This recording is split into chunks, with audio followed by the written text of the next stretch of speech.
And now, I think that is the time that you all have been anticipating from the beginning. So before proceeding to our introductory talk, let me tell you a bit about our distinguished speaker, Dr. Mikhail Pisarev, who graduated from the Sechenov Moscow Medical Academy in 2002, grasping a diploma with distinction in his hands. He then completed his clinical residency in internal medicine throughout the years of 2000 to 2002. He later pursued a postgraduate program studies in 2002 to 2005, whereupon in 2006 he completed his PhD with the dissertation topic of usefulness of electron beam computed tomography in differentiating chronic heart failure causes. From the years 2007 to present, he is currently the assistant professor of the second faculty therapy department of the first Sechenov Moscow State Medical University at the teaching hospital number 61, as you all know. And Dr. Pisarev has been actively involved with some other student society, and he is currently the deputy head of Russian Student Scientific Society of the second faculty therapy department at the hospital number 61. Besides that, he is also the author of several Russian national clinical guidelines on cardiology and internal medicine, published by Geota Publishing House, which is one of the largest publishing companies in Russia. So, without further ado, I would like to invite Dr. Mikhail Pisarev to deliver his talk about the introductory thoughts about internal medicine and reliability of information sources. Please give him a round of applause.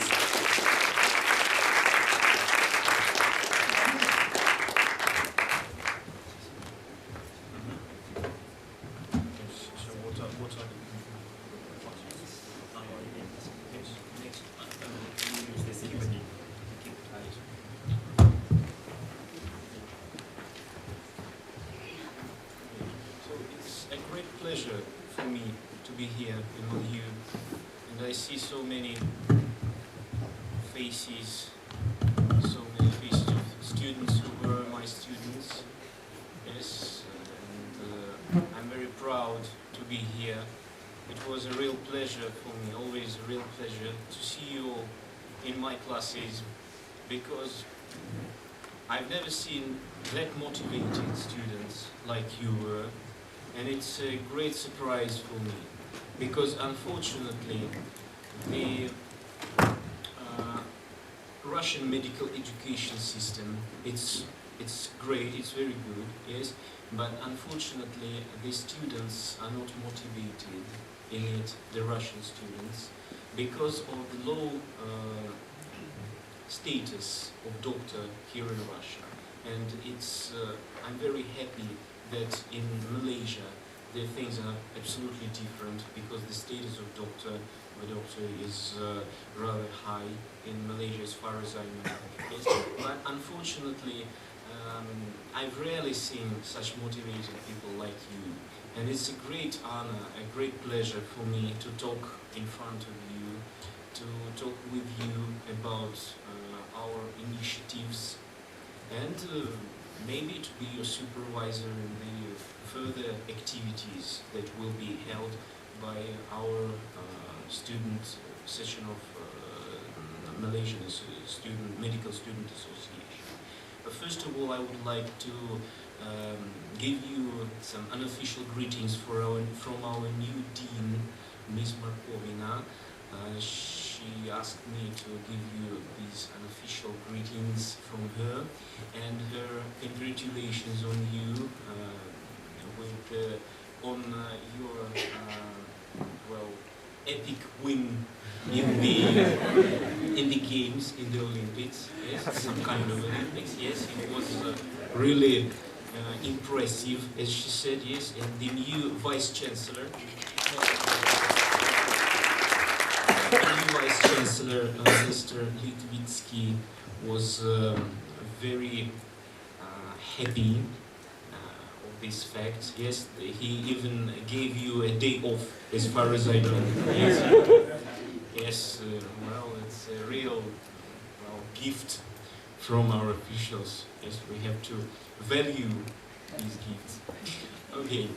So I hope that you will have a good experience in communicating with her, because she's a caring person, and she's open-hearted person, open-minded person, and you will be able to communicate with her without any barriers, including language barriers. It's very important also. So I think that we have a bright future in front of us. So, getting back to the topic of the lecture, and to the things I would like to discuss with you today. Well, essentially, this is a short introduction. What is modern? What is on topic? What is pressing? What is actual for you today? How can you improve your student status? How can you improve your self-confidence, and some other things we'll discuss. Thanks for the invitation. Thanks for the introduction. Yes, I would like to make a short correction, a slight correction. I graduated from the Moscow Medical Academy in year 2000. Yes, 2000. Then I went to residency, which lasts for 2 years here in Russia. Then the postgraduate studies, and then a PhD. And now I've been an assistant professor with the our medical university.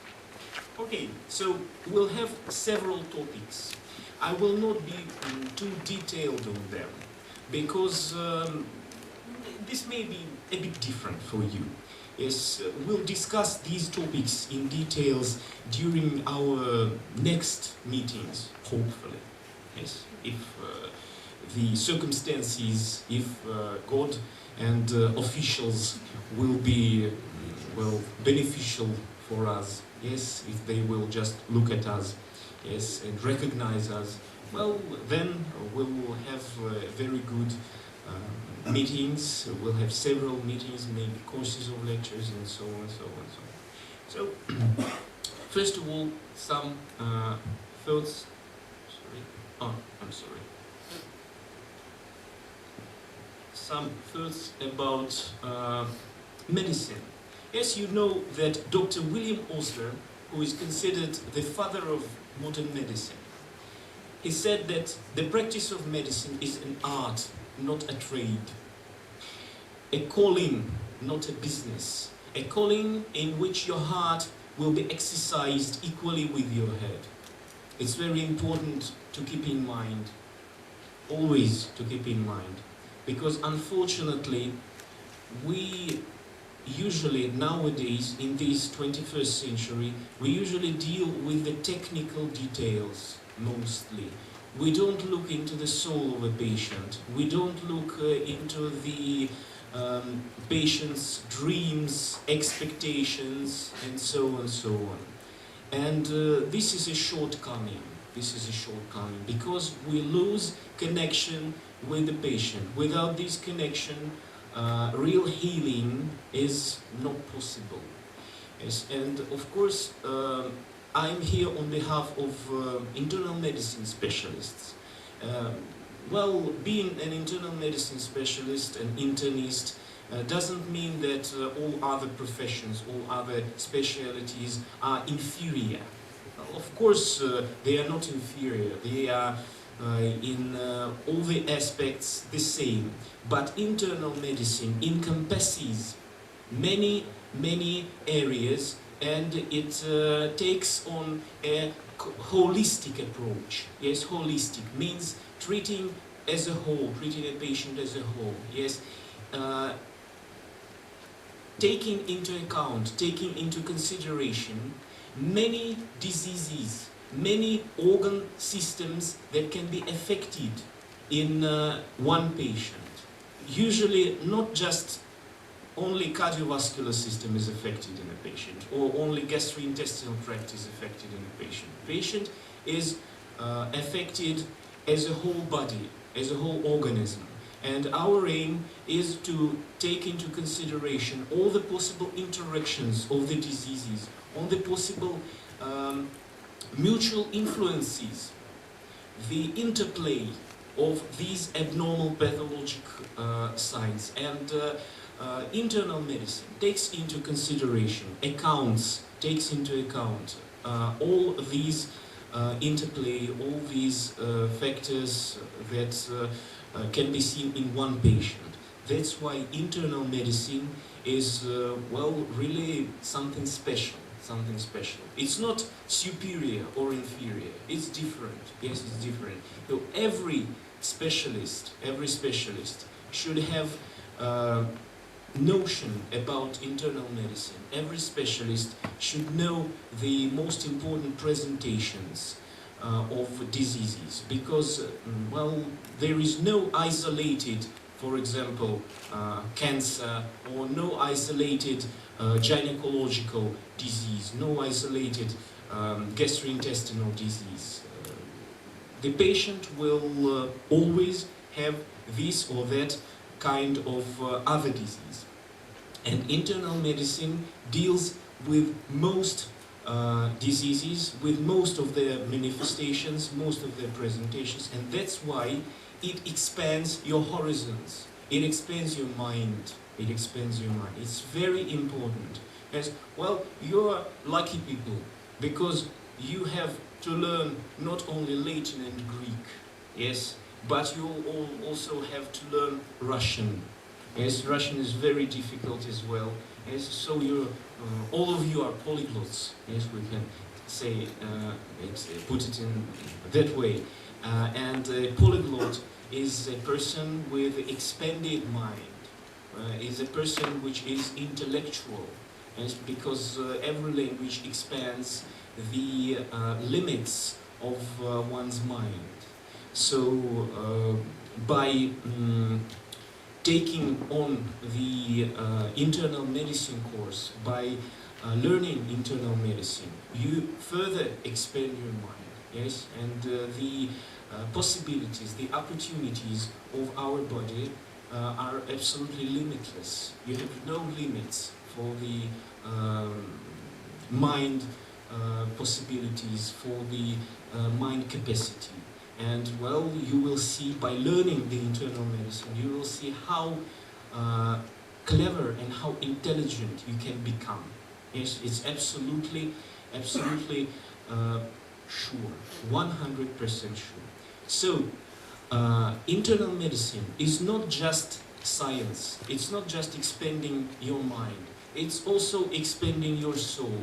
Yes? And it's very important for you especially, because, well, as I see, I don't have large experience of communicating with Malaysian people, yes, but as I see from your attitude towards your peers, from your great attitude towards your towards your fellow students, from your patriotism, and so on, from all those qualities, all your qualities, I see that internal medicine, care of patient, is very close, very well tuned to your souls. Yes, it's very relevant for you. And well, by thinking about patients, by caring about patients, you will express your, well, Malaysian, mysterious Malaysian soul. Yes? Every people, every ethnicity has their own special features. Yes, their own fascinating special features. Yes, there is mysterious Russian soul, there is mysterious Malaysian soul. And by this you will try, by taking on the internal medicine, you will try also to maybe to find yourselves in, yes, to find yourselves in, doing good to people, in caring about people, yes, and in seeing the real practical results of your activities, in seeing the improvement in people, in improving their lives, their destinies, yes, because internal medicine, yes, it's a calling, it means that you are called by someone, yes, and this is your place in this world's destiny. Yes, this is your place. You will be able to solve someone's destinies, to change someone's life by treating or by failing. Yes, because even failure to treat, even when your patient dies, even if it is your error, yes, God save you from this, God forbid, but well, everything is possible. Even your error is a destiny, yes, then, well, this could be prevented, but this was not prevented. This is also a lesson for you. This will be a lesson for you. But, of course, in most cases, you will have success. Yes, I'm positive you will have success in your help for the people. Yes, so you will prolong their lives, you will improve their lives, you will bring happiness into their lives and into the lives of their relatives. This is your calling. This is very important. So not only technical things, yes, and in internal medicine, most of all, you encounter patients' destinies, people's destinies. You have to deal with the patient's lives. You have to deal with the patient's future, and you just mold it, you change it, you change it. It's very important and it's fascinating. It's a great responsibility, great responsibility. So William Osler, he knew all these, and he thought of medicine, first of all, considered it a calling, not a business. But yes, it's very good when your activities, when your business is rewarded, And I hope that your activities, your life will be rewarded both financially and emotionally, of course. So, in medicine, your heart is exercised equally with your head. So, when you're students, you just exercise your head. Well, Malaysian students also exercise their body. Yes, they win. I hope they will win in the mind games, not only in body games, yes, mind games also. Yes. So you exercise your head and your body, but you will also exercise your heart as well, especially in the senior years. And I remember my first encounter with a patient who had cancer with metastases, the last stage of a cancer. It was after the fourth year when I was an assistant doctor during my summer practice, after the fourth year. And this was the first encounter with a patient when I had a very close connection to this patient. Not just come and go, yes, what are your complaints, thank you very much, could you please allow me to listen to your lungs, and well, goodbye, yes.